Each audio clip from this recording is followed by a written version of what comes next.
What is up, everyone? This is Dan Goodman, and I will be the co-host today of the Business of Strength podcast. I won't be joined by any of the usual suspects, but I will be joined today by somebody that we look up to quite a bit, Mark Fisher, who is the co-owner and founder of Mark Fisher Fitness and the Business for Unicorns. He is super smart, unbelievable copywriter. I actually got one of his emails a couple weeks ago, and I finally just said, "Hey, Mark, we got to talk business. We got to talk marketing. I think that our listeners could stand to benefit so much from learning from you." And he happily obliged, and he gave an hour of some awesome tidbits and tactical things that you, as a strength coach, can apply to your business. So, as always, 5-star reviews are much appreciated, and make sure to check us out at thebusinessofstrength.com. Here's our episode with Mark. Enjoy. Hey, Mark, we really appreciate you being on the Business of Strength show here today. Can you please tell the listeners just a little bit about yourself? Yes. So my name is Mark. I own a very unusual gym in Midtown Manhattan called Mark Fisher Fitness. And when I say it is unusual, it is because it is most well known for being a very over-the-top brand. And our tagline is ridiculous humans, serious fitness, which we really, really try to live. So we really pride ourselves on being true nerdy nerds. And many of our coaches, much of our program design approach comes out of a relatively serious strength and conditioning background. We are a team of training nerds that came from the same strengthcoach.com, perform better / T Nation lineage as many people from our respective corner of the industry. Of course. We just deliver it in a very subversive way. So the programming, I think, will hold up pretty well to anybody that's a true serious fitness nerd. But we know the reality is when we're selling fitness to our clients, they tend to not care too much about that stuff. And we are a straight up Gen Pop gym. And we particularly specialize in people that don't like gyms. So my own background is I was actually an actor for many years, and I did specifically musical theater. So Mark Fisher Fitness was originally a love letter to the Broadway community, where I wanted to work with my friends that were Broadway performers and give them the great information that I was passionate about and I was very interested in, that they had zero interest in, and that I don't think the fitness industry necessarily did a good job of translating to my friend group, who, again, for the most part, were people that were either scared of and or did not like gyms. So specifically what that means is, instead of calling our clients members, we call them ninjas. We don't usually use the word gym. We prefer to call our home the Enchanted Ninja Clubhouse of Glory and Dreams. Our mascot is the unicorn, and it's very pink and glittery and rainbowy and just complete psychedelic, bizarre community focus space, right? It's been a very satisfying, interesting ride from somebody that, although I was an actor for many years, had this kind of closet obsession with fitness and strength and conditioning. So I do take a certain perverse pleasure in, when you think about a community of very eccentric New York City artists, certainly a lot of gay people, and having an opportunity to share with them, let me tell you about my friend Dan John, or like, let me tell you about, there's this guy, Mike Boyle. Yeah. And there's a certain perverse pleasure I think I take out of learning from people, not that they would have like an issue necessarily with Mark Fisher Fitness. And certainly they've both become good friends at this point.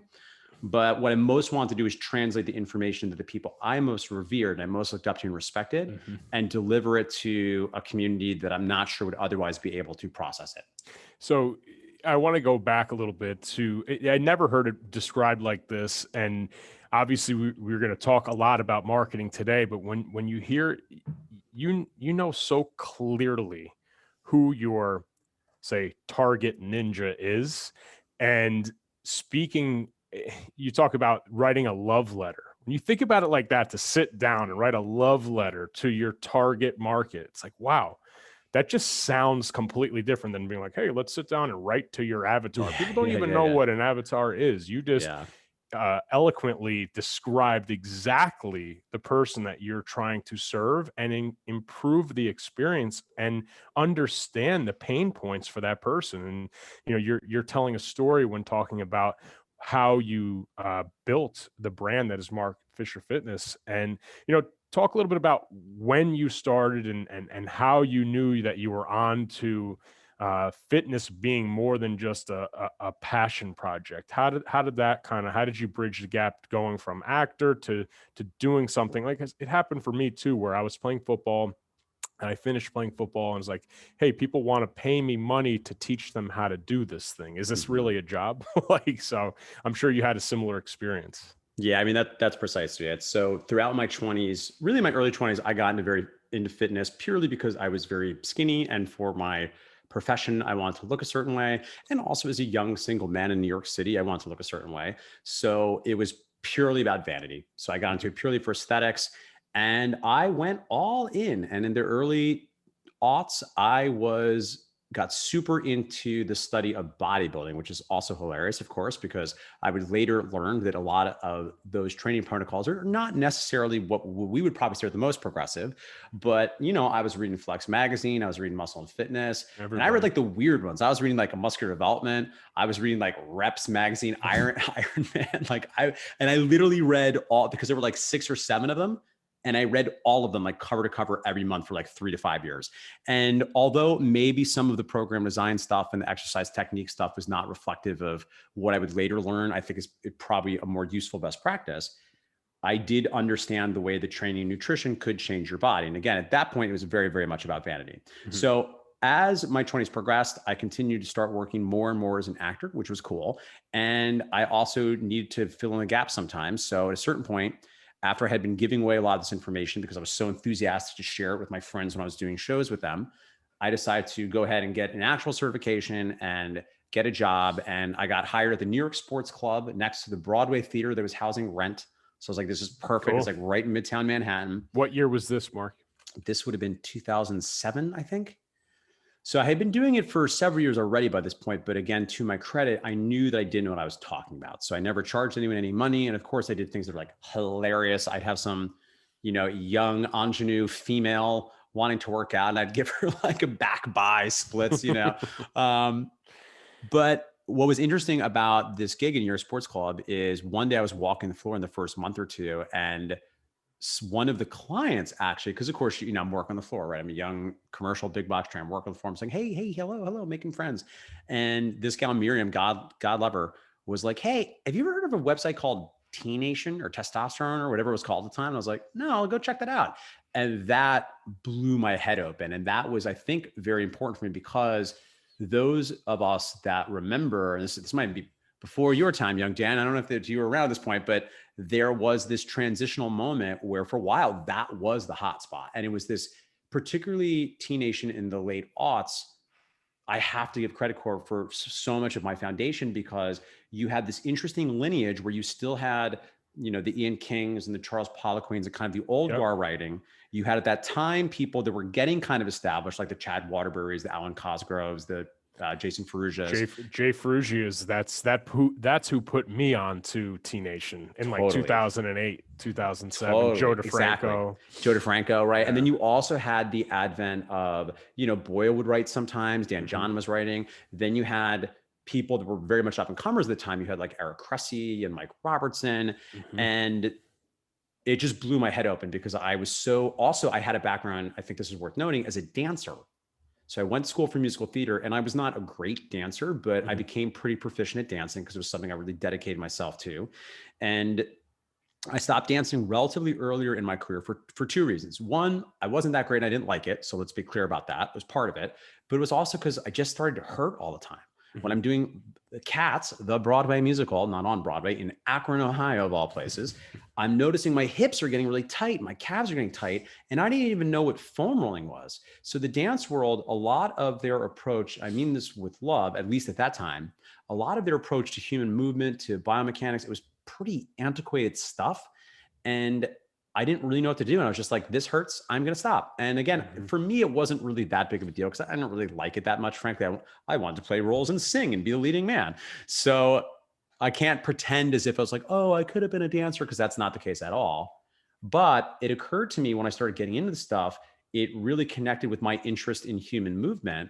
And I started to see the things that I had been taught as a dancer, some of the training paradigms at that time that were in vogue, started to understand that maybe this isn't the best way for my friends to be moving their body, who, if they're a dancer or an actor, it's a kind of athlete. They can't do their job. They can't make their art. They can't make money if they can't physically move well. So what started happening was I started being so interested in sharing what I was learning with this particular community. And then to make a long story short, in a very quick period of time, I would say it was like my mistress that I left. Like as much as I loved acting over time, I loved fitness so much. I loved the direct helper high of seeing someone make progress by getting to train them. I was so intellectually just fascinated by all of it. And at a certain point, I decided, all right, well, let me try to see if I can do this as like a real business. I'm going to stick in town. I had like just turned 30. I did a national commercial. I made a ton of money. For me at the time, it was like 20 grand off one day. I was like, what? You know, and I'd never made more than like 30 grand a year as an actor. So I was like, I'm a TV and film actor now. And I decided, all right, I'm going to stick in town. I'm going to see what happens if I put a little bit of effort. And again, I had been reading T Nation and to some extent been, I think, subconsciously internalizing the marketing funnels of that era of fitness people, that when I started, I kind of had a sense of where I wanted to go with the brand. I was inspired, I think, by like the Tony Gentlecors and John Romanellos and the people that were a little edgier. Mm-hmm. And I decided I wanted to just start writing for my pals, right? And these were my friends. And I started a blog and I started doing email marketing and I started reading about entrepreneurship. And again, I feel so lucky to fall in that world because the first book I read was E-Myth. Yeah. You know, I was like literally the first book I read. Funny. I literally keep it on my desk. Like it's literally next highlighted up like everywhere. It's next on my queue list. It'll be, I think, the 4th or 5th time I've read it. Yeah, I haven't read in a while. And I just recently was like, you know what? We're reopening MFF again. Let me read E-Myth again. Yeah, it's, and you know, to that point too, like I want to talk, about your writing skills because it is something that can be exercised. I think everybody can get better at writing. I know that the first time I ever voluntarily purchased the book and read it, I know that my parents literally laughed because I went to school because I wanted to play sports. I went to college to play sports. I graduated because I needed to stay eligible to play sports. And then all of a sudden I found this career that I love.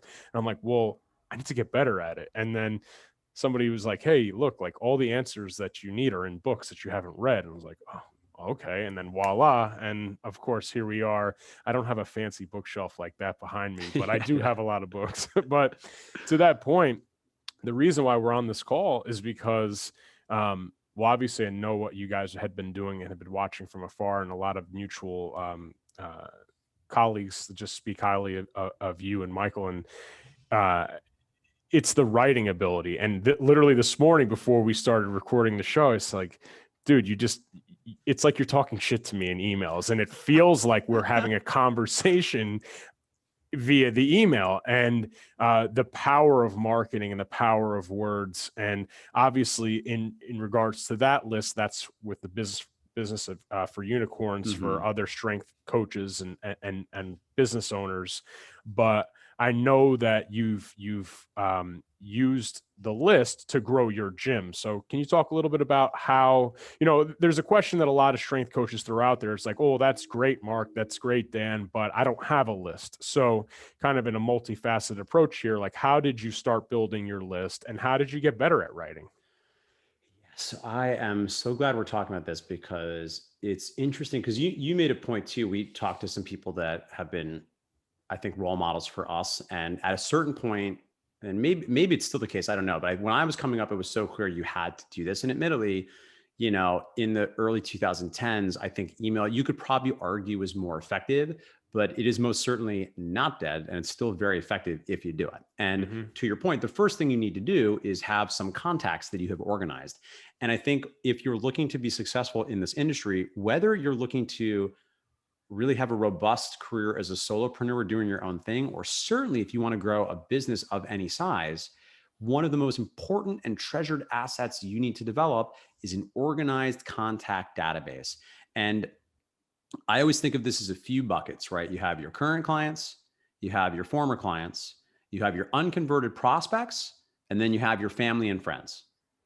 Now, I have a slightly different framework that I use when a business is a little bit more developed, but for most people getting started, if you're, let's say 1 to 2, even 5, 10 years into this business and you've been a personal trainer or you've run a facility, The good news, bad news is that's not an unlimited number of people. It's probably a finite number. And the very first thing you want to do is just create a list of all the people you know. And I often offer this as I think, heuristic you want to use. If you would say hi to them, if you saw them in a grocery store, I think they should be added to your list that you're That's a great contacting point. directly about what you offer. Right. And I Sure. mean, like literally, and this is annoying, but it's a finite task. It's I gently tough love you. You don't know that many people, right? Like you don't know that many people, right? So I mean, I live in New York. I know a lot of people, and I don't know like that many people. It's not unlimited. So I would literally encourage you to go through your phone, go through your phone numbers, go through your email contacts. And what you want to do is anybody you feel you have enough personal relationship with that you would say hello to them in a grocery store is going to be the seeding of your email marketing list. Because here's the thing, when you let people know what you do and how you can help them, I don't think that's annoying. And if you want, I think one thing that you could do that I think is a nice way of, if you're nervous about, well, I don't want to be spamming people. Well, if we'll get in a minute to what is actually write them, but ideally you're writing them good stuff that's not spam that they're maybe kind of interested in listening to. But leaving that aside for now, if you're at all worried about that, what you could do is you do one initial email to let everybody know. And depending on the number of people in your contact list, it might make sense to do a few different blind copied emails from your personal email and just give them a heads up and say, hey, everybody, so sorry for the mass email. I just wanted to let you know. I know many of you are aware of this, but I work in fitness and I would love to start sharing with you some information I think could help you have success, move forward towards your goals. I will be contacting you, this often about these particular topics. And I'm letting you know for your convenience, I'm just going to be putting you on this email list. And of course, I want to respect your inbox hygiene. So for any reason you don't want to get these communications, once you get them, there's going to be an unsubscribe link. You're absolutely happy to unsubscribe. You can email me right now and let me know and I'll take you off. I don't want to bug you, but I'm so convinced that the information I'm going to share with you is going to actually help you be successful, whatever your fitness goals might be. Thank you so much. I'd love to hear, how are you doing? And something like that, right? So I think you're going to take off any nerves about being spammy then. And then we'll move on to this in a moment. But at that point, then it's a matter of just keeping up at whatever your consistent pulse is. Because if you want to be successful, people have to know what you do. And it is amazing how often, with all due respect, nobody knows you exist. Like literally nobody has ever even heard of you, right? Mark Fisher Fitness, literally no one's ever heard of, right? Even in Midtown Manhattan, no one has heard of us. And we have a massive business, by the way, right? But I think it's important to understand that, particularly if you're in these smaller markets, you want to leverage your personal relationships. And so it's literally like your fifth grade teacher. It is your wife's best friend from college. It is your mom's best friend from growing up. It is that the funny coworker you had at your previous gig where you had that funny repartee. All of these individuals are likely going to want to know. And my final sales case for you, just in case anyone's like, I don't know about this, is in New York City, what happens is I'm friends with a lot of actors, and many actors wind up becoming real estate agents. And the very first thing that happens if you get a job at a major commercial real estate platform is they make you dump every contact you've ever had into an email, and they start doing email marketing. Because of course, with that business, it's so much about just what we call top of mind awareness. They just, you need to remember that this person does real estate, because you never know when someone's going to buy. And it's not like people are buying apartments or homes that often. And I'll tell you, as somebody that's been the recipient of many of these emails from my actor friends turned realtors, I'm never annoyed. I like them. They're my friend. I kind of want to know what's going on. Same. And if I don't, I'll unsubscribe. It's not a big deal. So anyway, I hope I've beaten this horse. No, that was great. No, that was amazing. And it's something that I think people are just, it's daunting and they just don't start. And it's too easy to revert to things like social media. But I know, look, every business needs to be on social media. I'm not saying that it's not unimportant. Totally. However, it's just the statistics don't lie. We sent an email this morning. We sent an email this morning to a client list of 350 people in our one location. And the open rate was almost 50%. So if we did the same exact content with a great photo on social media, the interactions on however many followers we have, it's not going to be 50%. So the statistics don't lie. I'm not saying having a great list on social media doesn't matter, but you don't own that list, and you can't influence how people are going to interact with that post. You can much more so with email, and you own those contacts forever. Going back to the beginning of our conversation, the first people that you trained were your friends. Yeah. So Yeah. same with me. Like the Yeah. first people that I trained was my younger brother and his friends, and then their friends. And it was just kind of like, all right, well, give me your parents' contact information, and I'm going to talk to them via email on what I can do for them. And it was like ridiculous emails, typos, and run-on Yeah. sentences. But I was staying top of mind for our business. And now at this point, we hang our hat on email marketing, and it's strictly to stay top of mind. So, what are some of your selfishly asking? What are some of your tactics for creating space to sit down and write? Do you have anchored times in the week? Do you have a set posting, like a set send schedule? And you have a multitude of businesses. So how do you compartmentalize? Yeah, so I do have a very set schedule. I want to acknowledge, and this is a thing important to contextualize this for those listening, because of where MFF and Biz for Unicorns are at this point. I would argue me writing emails is actually one of the very most important things that I do. It's one of the core parts of my job, and not explicitly just emails all the time, but also landing page copy. And anytime there's a big change that needs to be communicated to the ninjas. I mentioned before we got on the air, MFF is making some pretty meaningful changes to our service offerings. Oh boy, that is a thread the needle kind of communication that needs to find just the right tone of like excited, but acknowledging you might like it, but earnest and excited to give us a try, and aware that not everybody's going to like this, and crystal clear about what the changes are. So over the years, the ability to communicate in written form and also in video and in public talks has become the thing that I think I had a natural aptitude for, and then I just like leverage. So to answer your specific question, a typical week looks like, to get very specific, is Monday morning, I write the draft of that Thursday's Business for Unicorns email. And then Tuesday morning, I will edit that draft. And I usually allow myself 30 to 60 minutes, and it varies a little bit based on just how I'm getting going. So I try to make sure I have enough flux during my morning magic time, because some things just are faster, right? Some things take longer.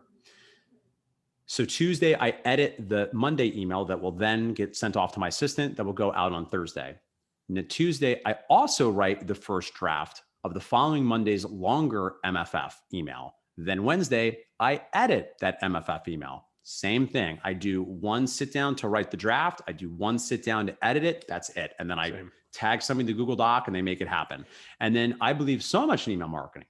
We have recently added a second MFF email. So the longer MFF email goes out on Mondays, and then there's usually a quickie that goes into Friday. And this is a relatively new thing we've started to do, because we've seen, and again, we're a larger, older organization with a larger email list, that every time we send out emails, we get organic trials. People will opt into the trials, because as part of our KPIs, we do meticulously track. We do paid digital. I think it's very valuable, but we also separately track organic. And within reason, the more you email, the more leads you get, because the more opportunities you have to be in people's inboxes and give them the super signature virtually everyone does, which is there's always one soft call to action. If you want to work with us, you can do this. But the main point of the email isn't usually to sell things. The main point of the email is usually to give them content, which is usually building value by either being entertaining, informing, and informational, educational or inspiring. And ideally, also, maybe all of those things. People buy things when they're ready to buy things. Totally. And that's it. Like, you could want to buy something, and it's just kind of like, well, I'm in the, like, it sounds bad. I'm in the car, I'm commuting, it's like, if you catch me at the right time and I'm sitting here, my wallet's out, and it's like, okay, I'm ready to buy this. I'm ready to do this. I'm emotionally ready. You struck a chord. Let's go. And it's literally, I said it in the beginning of today, but actually being on this call, it was read every Thursday's email. And it's like, I have to reach out to this guy. and say like, what's up? And Yeah. let's talk business, because what you're doing is obviously so much of it just feels like you touch upon a lot of those pain points that we're experiencing. And hey, like let's hash it out. Every business has growth issues, and Sure. everybody has pain points, but I just it worked on us. So and I want to talk about one thing, and I don't know if you do this, but you're creating, well, now you're creating three technically assets per week, right? You're creating three things that are valuable. You talked about your assistant. Do you have an assistant? Do you have an agency? And are you using those pieces of content? I know you spoke on your podcast about flexing it to a blog, but are Mhm. you doing anything where you're creating snippets of that content for digital marketing, like meaning like paid ads? Are you turning any of those things into lead magnets? Are you putting any of those things on your MMF like social media Mhm. pages? Is is that all happening? Yeah, it's happening, and honestly, it's not happening as much as ultimately it should. I think we have the opportunity to do more of that. I think interestingly enough, so the Instagram page, I don't really do like dark secret, which is like not a dark secret, as I do virtually no social media. I'm like definitely Cal Newporty in that, like I don't have any buzzes or beeps. And again, I want to say I know I'm lucky because I've built a life that has allowed me to do that. But MFF is certainly on social media and is on our Instagram. So we have a team member of ours that is a contractor that's his only job, and 10 hours a week he's just keeping the Instagram fires running. I don't do too much with that content. And frankly, I think we should do more value building content. Most of what he does is great, and it's great brand building, and it's a lot of consumer generated content.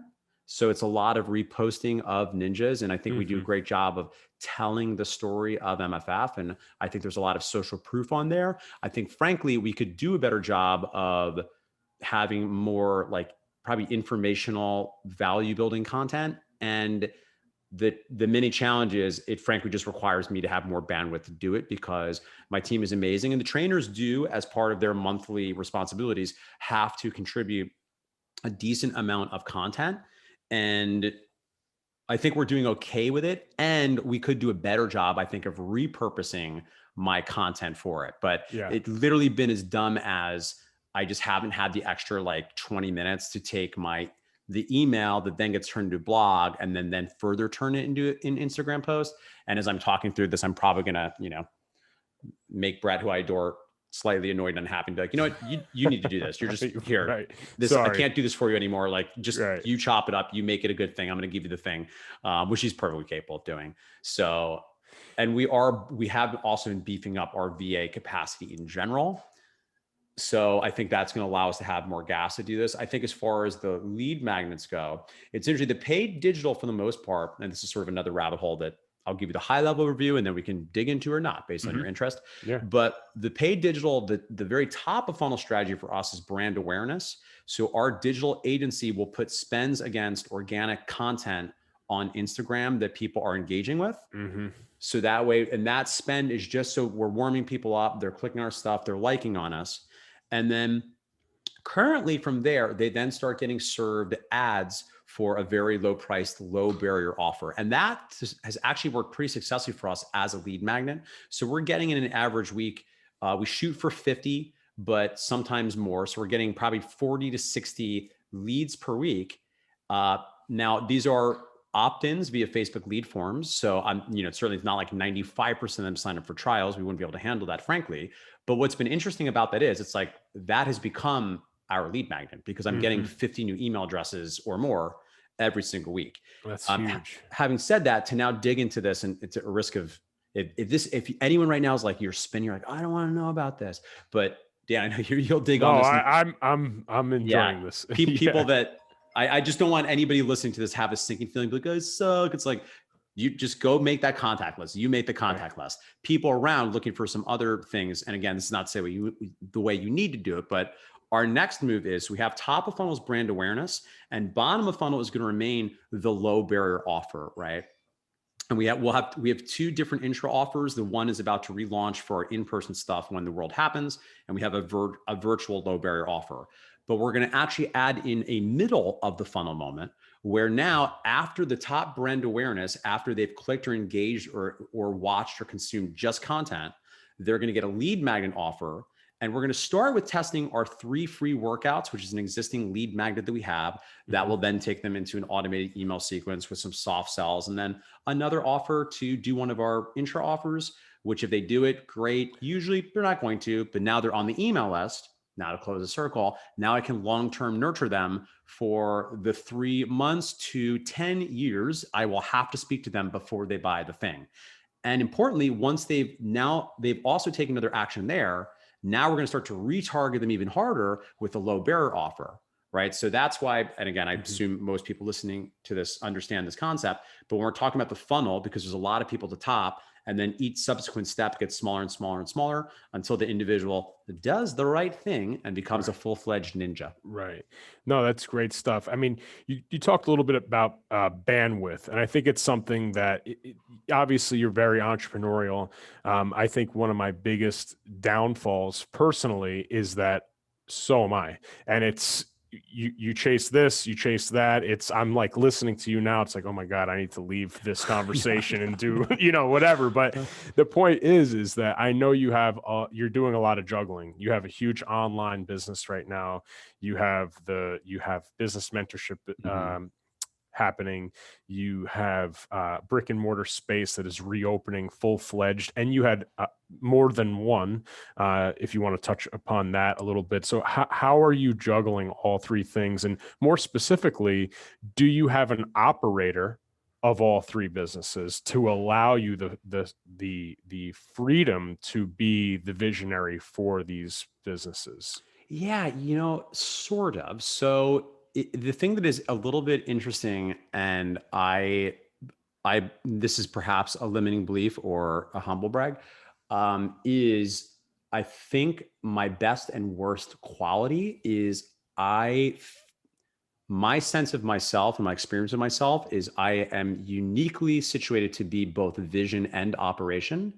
But I want to be clear, that's also a limitation, because I think in spite of people look at MFF as a brand and assume I'm walking around like a crazy person in my underwear and screaming, and those are not untrue. Those are all true things. And I consider myself relatively creative.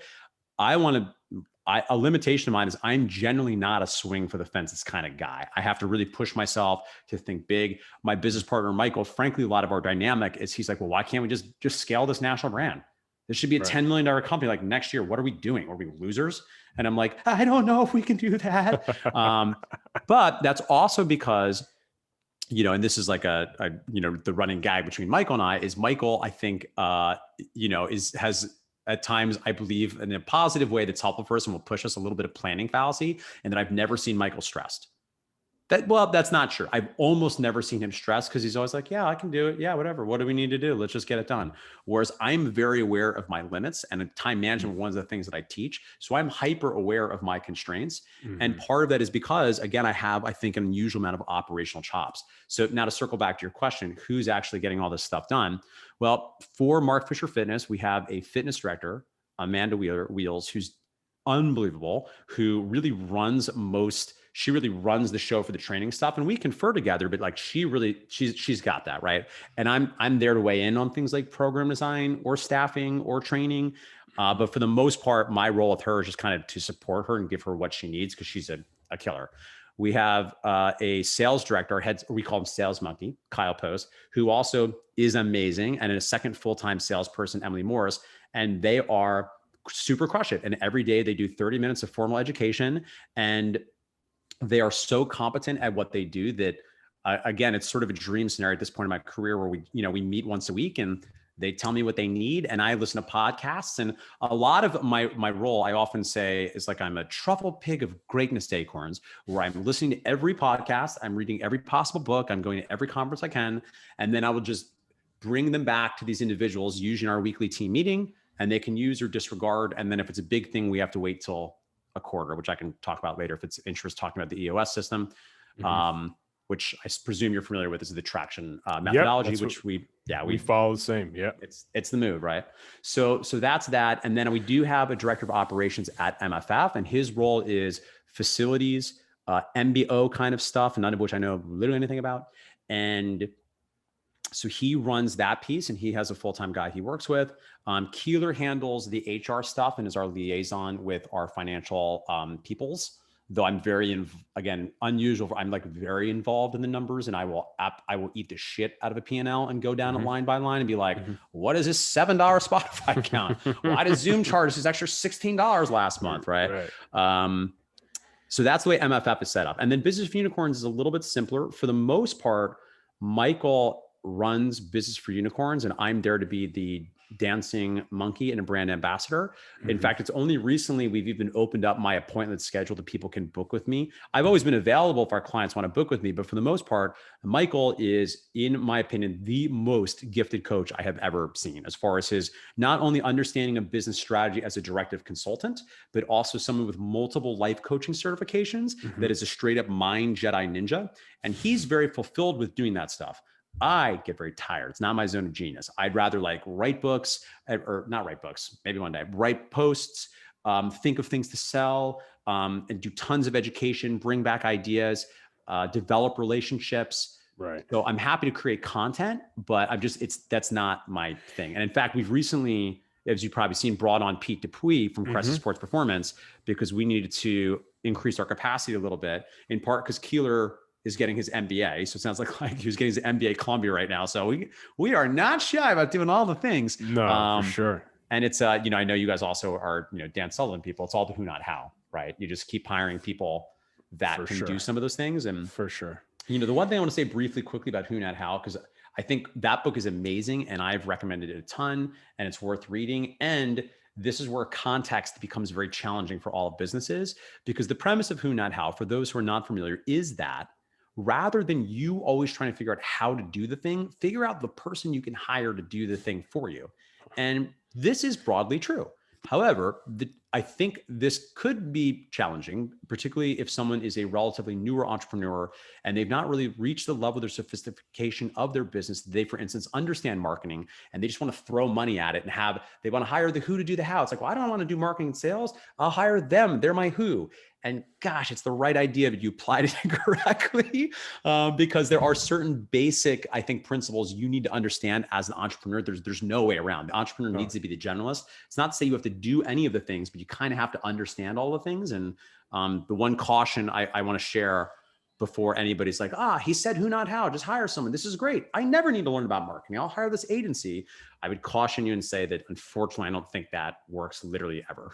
No. I don't speak in absolutes, but there I will. I don't think that will literally ever work out for you well. No, and to plus one, what you're saying there is like in terms of sales, obviously we have like our CRM, and in terms of technology, like even on the Zoom call before we got on, I was like, I'm gonna fuck this up, but and it's the truth. But I mean, I understand enough with our CRM to know like what numbers am I looking at, and I know what our brand script is inside and out. I can do an ultimate sales tour. I know what we're hiring for.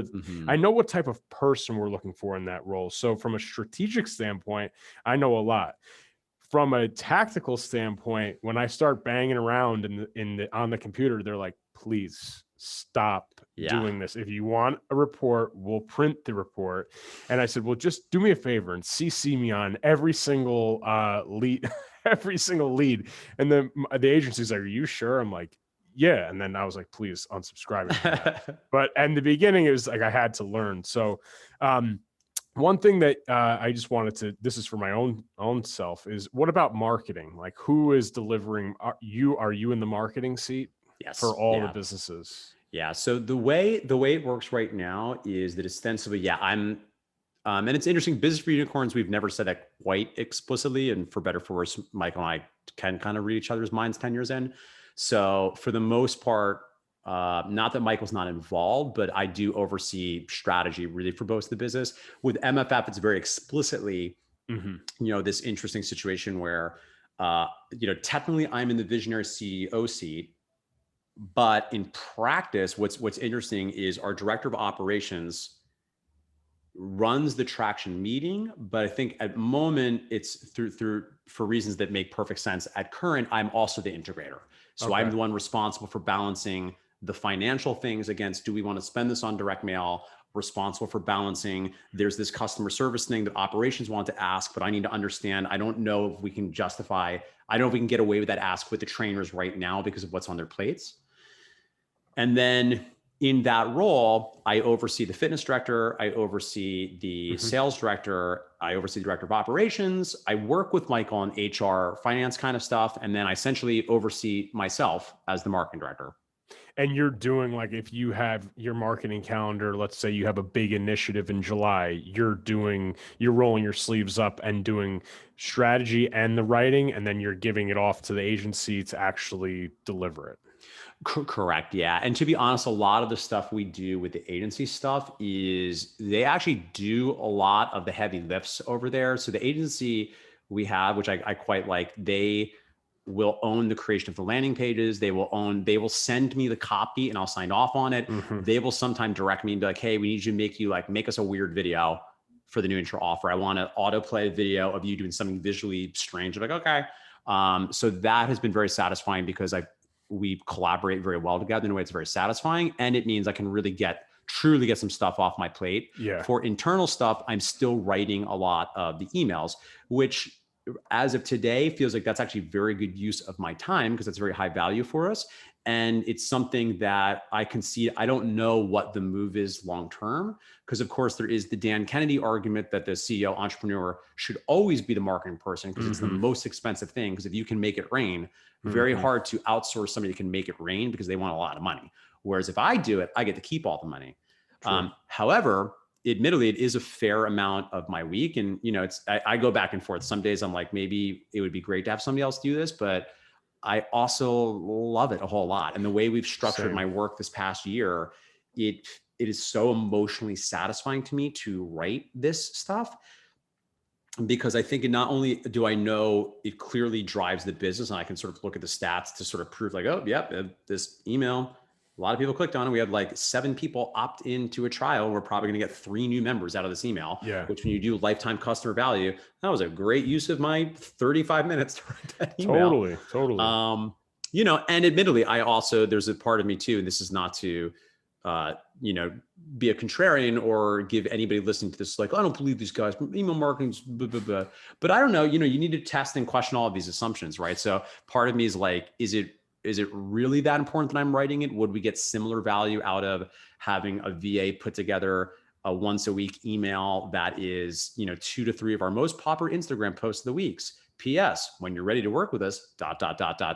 So, my sense is it's probably some of both. There's probably some people that will never open up an email. There are probably people that just us sending them is sufficient. And there are probably people, which it sounds like this is the case, quite frankly, with you, that read it enough that over time you start to kind of feel like the person. They start to be like your friend. And maybe you've never met them before, but you kind of feel like they're your friend. And certainly as somebody that also, like you, reads emails, I've had that happen to me many a time. And the joke, not joke, for anybody listening that is still not sold on email marketing, the thing that is very bizarre that will happen is usually what will happen is the person will wait until they've consumed everything and they have nothing they can possibly learn from you anymore. And then they'll give you money. Which sounds bizarre because many people are like, oh, I got to keep up the good stuff and whatever. I don't think that's actually true. Like I'm definitely of the, like, give it all away free, because all the information is free anyway. They will pay for coaching. They'll pay for help with execution. But I've done it several times as a consumer where literally I have nothing else I consume about this individual. I have I've watched every YouTube, I've read all their info products, and now I'm going to buy their products and hire them. And it's going to be literally nothing new, but I just want it organized differently. I really like their stuff. Hey, listen, it's like, it's the same reason why fitness coaches outsource their programming. Like, I'm hearing, why do you do that? It's accountability. It's removing decision, you don't have decision fatigue when you have another person that you respect and you're in the trenches. And Yeah. I mean, we're running a business consulting company and we have business consultants. Yeah. It's circle mirrors. It's what it is. Yeah. The one thing I wanted to ask you, is about your business partnership with Michael. I'm in a similar situation where Joe was a mentor. He was a coach of mine. I mean, he gave me a chance to get into business. I was 23 years old. And now, we're in our 13th year of business. We've had a lot of highs, way more highs than lows, but, talk a little bit about because I think this is another thing where it's like the elephant in the room. It's like, wait, holy cow, you guys have been business partners for 10 years. Like, what's the secret sauce? So what is the secret sauce, Mark? Yeah, I mean, honestly, it's nothing revolutionary. There's no rabbit to pull the hat. I think it's just like being good at communicating with each other and just being real. And in our situation, we were very lucky in that when we started working together in 2010, we had been very good friends for 15 years, for literally half of our life by that point. Mm-hmm. So we knew each other so well, and we knew each other's values so well. And we had essentially a 15-year conversation that started when we were 15 years old that, I think was really exploring, what does it mean to be human? What does it mean to be a good human? What does it mean to be an artist? What responsibilities do humans have for each other, and stuff that sounds ridiculous. I'm not saying we also didn't, party to have a lot of fun, but in addition to partying and having a lot of fun, and, I think we just really knew how each other operate in the world, and we had seen each other our absolute best and our absolute worst before we got together. And that is unusual. And that is like a lucky thing. So unfortunately, that's probably not a reproducible thing. But I think the thing worth considering, if anyone is considering a partnership, is just not going into it lightly, because it's, you're getting married to somebody. You're getting married. And the thing that is worth saying aloud, which is obligatory, many of your listeners have heard before, but as a rule, you're looking for a synergy of values, but you're looking for complementary and differing skill sets. Mm-hmm. Generally speaking, right? It's not that you can't have your fellow trainer friend, you both open up the gym together, but more often than not, that can lead to issues. And you look at successful partnerships, invariably, it's very clear which lane the individual has, so they can sprint in those lanes. I know for Joe and I mean, he's 10 years older than me, but when we first started, I was graduating from school. I was like, hey, I think it could help like with this marketing and sales thing. Cause I just knew a lot of people in our community. No, a lot is just relative, like we said, but I knew 20 people that would want training. That's great. Yeah, and he's like, well, I know a lot about training, so I'm going to teach you how to train. And I said, well, I'm going to introduce you to all these people. And in the middle was respect. And that's what it was built upon. And now at this point, we are back to doing a lot of the things that we set out to do originally. I mean, the first 5 years, I think we were doing everything in the business, but that's natural. But what we set out to do, we're both doing, and I think you guys are doing the same. So the last question before I let you go is, I know you're coming back to the city, you're relaunching, you've gone through a lot of growth in the past year, business-wise. What's on the horizon? What's going to change if you want to disclose it here? But yeah, happy to share. So we'll be announcing this all on Monday. I assume this won't go live before Monday. And it won't. I don't imagine many of our clients are going to be listening, but the quick overview is Mark Fisher Fitness has essentially 3 different core membership offerings. We have an online class membership, and we have an in-person class membership, which has been frozen since March of last year. So it'd be 15 solid months. And then we have an in-person semi-private training model, which is 3 people doing an individualized program while being overseen by a coach. In the new world, we're keeping the virtual online class model with us. It remains to be seen what's going to happen. So right now we're sitting pretty around 700 clients. I assume that the bottom is going to fall out there a little bit as people have more and more opportunities to do in-person things, but that remains to be seen. Mm-hmm. The in-person class model is body weight and kettlebell metabolic resistance training, just good generalized class workouts with music playing. And the main change we're making there is that is going from a 60-minute offering to a 45-minute offering, which sounds like not that big of a deal, but When you do the math, I think the thing to appreciate from a business perspective is it gives us a 33% increase in capacity. It allows us to service more people at peak times. Mm-hmm. And because the coaches are paid out hourly, we're essentially able to do a higher volume of capacity for a less expense. Obviously, the fixed expenses of the building don't change, Of but in course. theory, we'll be able to handle more clients, and we'll have more clients able to access peak availability. And there's some other granular stuff as far as changing one classroom to a slightly bigger space. So all in the old world, in 1 hour of training, we used to be able to handle 30 people, and now over an hour, we'll be able to handle 50 people. And again, for what will ultimately actually be a similar or reduced amount of actual payroll costs. Now, the other thing that is of interest to training nerds listening is the model change in semi-private training. So the semi-private training model is moving from 3 individuals doing an individualized program that they're doing on an app while a coach oversees to 6 individuals doing small group personal training. So this is very similar to the model that tons of people are running now. Same as us. Yeah, it's kind of where everybody's going to, because the reality is, I think all the smart fitness and business brains, we've all seen that, and again, could be 5, sometimes you can get away with 8 if it's the only thing you're offering, but there is a sweet spot that's probably more than 3, it's probably more than 4, it's probably less than 9, and probably less than 8 or even 7, where you're still able to give a pretty individualized coaching experience. Absolutely. You can inject a lot of the magic and energy and communitas of a communal class experience, but you're still able to get in the nitty gritty of teaching somebody how to grip and rip, teaching somebody about the nuances of their foot positioning in a trap bar deadlift.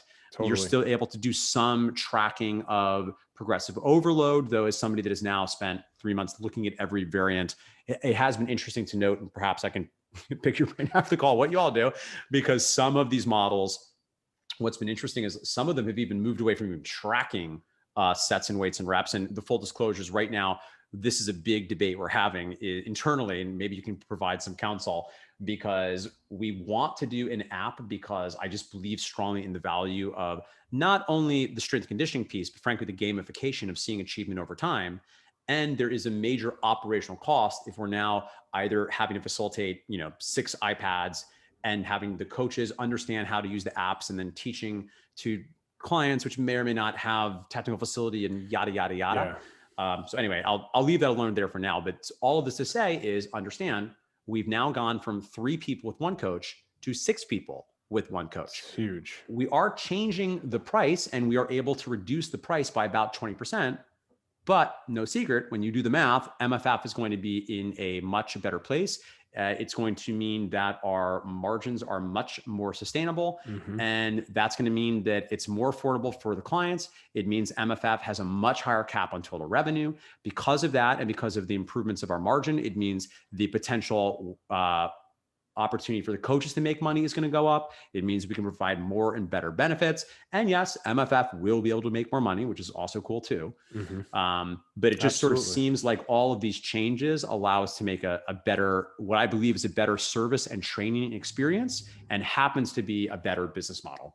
Totally. And one question, because this always comes up, is are you personally going to be doing any of the coaching during this transition time, or do you still do any coaching semi-private or anything like that? Yeah, it remains to be seen. I think to some extent, Wheels has really taken that over for me, in that Wheels is running that so hard now, and I trust her so much as my consigliere. I don't frankly feel like I need to, because she's so on it.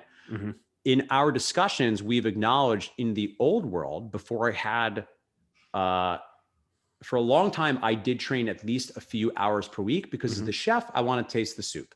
Chef wants to taste the soup.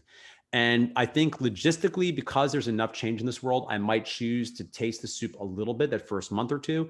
We might even logistically benefit from me doing it. I think the ninjas might get a kick out of me being in there, but I am not, and this is not false humility, I'm not that great at coaching anymore. I'm not. I've demyelinated. I don't have the reps in. It's been too many years with me, like barely doing it. I think about other things these days. So I might do a little bit up front, because these changes are pretty substantial, but who, not how. I don't really feel like I need to, honestly, Yeah. because as long as Wheels is able to do it, I trust her judgment even more than mine. I think she's better equipped to make those decisions. So if it is helpful for her and she would like my 2 cents, I will happily do it. And if we need to do it just because we're making the schedule sausage and people are out of town, Right. honestly, it's just going to be such a blast to be back together. And I think, I Yeah. get that the ninjas won't be like, this guy sucks, even though they should. They're going to be like, he was amazing. He's the guy that's on the wall. He's amazing. And it's like, no, I'm actually not that good at this anymore. The other coaches are. They don't have my name. I feel that too, honestly. Like So. you see some of the education and the reps and the sets, and it's like, it's something that you have to practice every single day. I'm still coaching personally now, like maybe 6 to 8 hours a week. And I just can't let go of it because I feel like once I do, I have that like self-conscious, like head trash of being like, am I going to still be able to do this anymore? Yeah. If it's ever, I'd be happy to jam with that. Sometimes I feel like I've had one of the most common conversations I've had as coaches dealing with the identity thing of moving out of, do I have to coach? And, to your point, sometimes there's really a case to keep doing it. First of all, if it brings you joy, you can and should do it. Yeah. If it's in your zone of genius, you can and should do it. And there sometimes is a business argument to be made for it of tasting the soup. If you don't feel like you have somebody you can trust to really run the piece, it probably does make sense. I would encourage you to do whatever is in your personal legend, whatever gives you the most joy and energy. Hey, Mark, it was awesome catching up with you today. We really appreciate it. I mean, you wrote an email for everybody to send out. You did a great copywriting piece that everybody could send out to their 20 friends and start email marketing. If you didn't want to believe us on the Business of Strength before that, listen to Mark Fisher, super successful strength entrepreneur. Where can people get on your list? Yeah, best way to find us is if you go to businessunicorns.com. If you are an established or aspiring training gym or micro gym or training centric studio owner, then that would definitely be a place to go check out. I write a weekly email every Thursday, which is from my heart, which is usually, and that one will at some point be a lead magnet, by the way, because it's always framed with a question I get. And someday I'm going to do a lead magnet that's like your top 25 questions answered. I'm literally just going to make an ebook out of those emails and repurpose it. So I will be doing that repurposing. So I'd love for you to get on there. I'm always personally available at mark@markfisherfitness.com or mark@businessunicorns.com. And I would encourage you to go to markfisherfitness.com. It might not be the place you're looking to sign up and personally train at, and you might find the brand very unusual, but I do think there are things, you might not do things the way we do, but I think there are things worth stealing, because frankly, even there, I would encourage you, go ahead, sign up for that email list just so you can sort of mark against what we're doing. That's something that another like maybe micro final pro tip is find the studios and the gyms and the facilities you think are doing great work and sign up for them as clients. 100%. I'm on like 20 gym email lists. It's such a smart thing to do. I certainly subscribe to every quote unquote business guru I can find, because I also want to like look at their stuff. But I also subscribe to a lot of gyms and facilities. If there's a gym or facility that I really respect, or gym owner I think I really know what they're doing, then I want to opt into their list and just see how they're communicating to their prospects, because sometimes you can get a lot of great ideas there too. For sure. Well, Mark, thank you so much for coming on The Business of Strength. Mark Fisher, everybody.